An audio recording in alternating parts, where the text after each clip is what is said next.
I'm director and producer with my co-director, co-producer Dalia Mevorach of The Mystery of Aris San. And who was Aris San?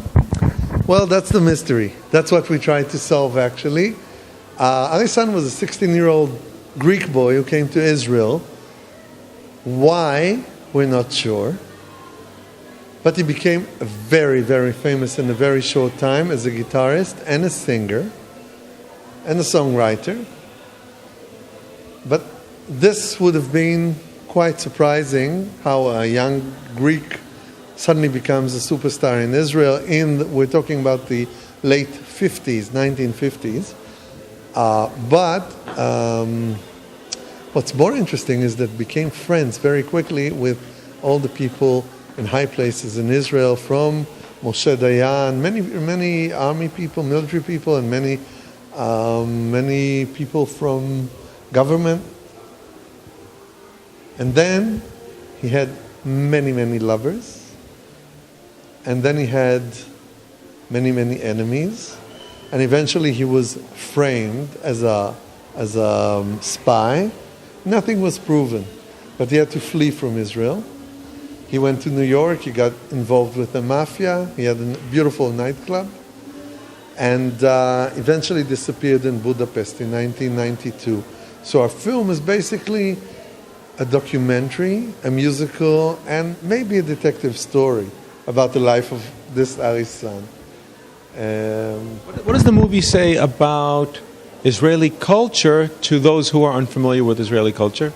That's an interesting question, because we thought about it many times. What does it say about us? Are we afraid of the success of the Greek in the Jewish land?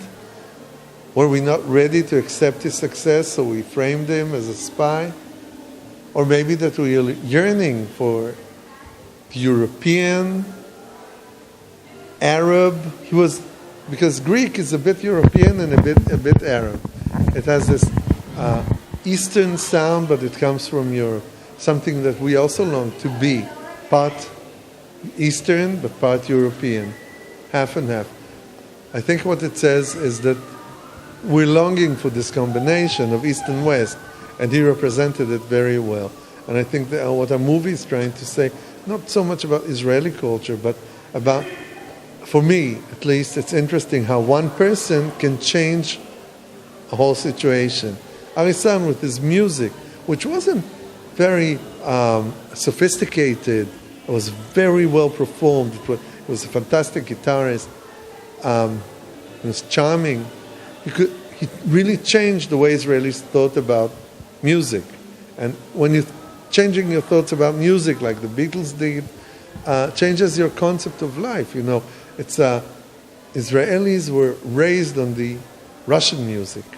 Russian music was the ideal, the Red Army music, because Israel was sort of Zionism began, you know, in this part of Europe, in Russia, and but everybody was feeling that something is not enough, and then Aris San came and he opened this new wave, you can say, of Eastern music meeting Western music, because he did combine electric guitar with riffs or parts of music from American music with Arab music, with Greek singing, and sometimes singing in Hebrew.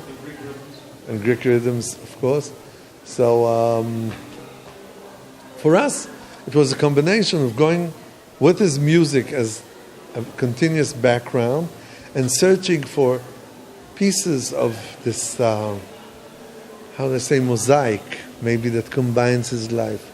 We went to Greece, and we went to America, and we went to Budapest, to Hungary, in search of where he started and where he ended.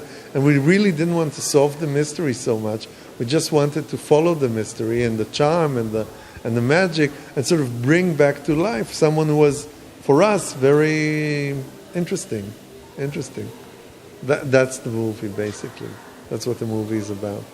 I think the movie would have an appeal to even those who aren't knowledgeable about Israel from the beginning? I hope so, because it's a human story. It's a story of love. There's love between him and his Israeli lover, and the daughter is born.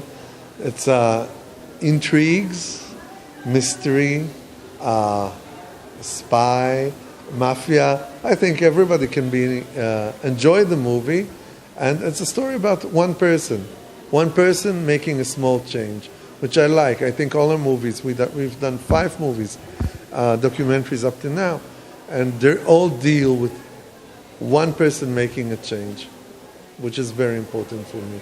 One person following their, being different, being the other in the land, in the place that they are, and trying to make a change. Not always succeeding, but that's okay, You can fail, but still make a change. And I myself have I have musical background. I've been a musician. I'm still a musician. So for me also and a very different musician than Aris San. But I thought the magic of especially his guitar playing was for me worthwhile, the trip. Because you're a guitarist? I'm not a guitarist, actually I'm a singer, but his guitar playing was very much like singing. It had this, what I think George Harrison says, my guitar gently weeps. So his Aris San guitar wasn't gently weeping, it was speaking in a very Greek kind of way. What usually is done with bouzouki and Greek music, he did with electric guitar, which for me was very interesting.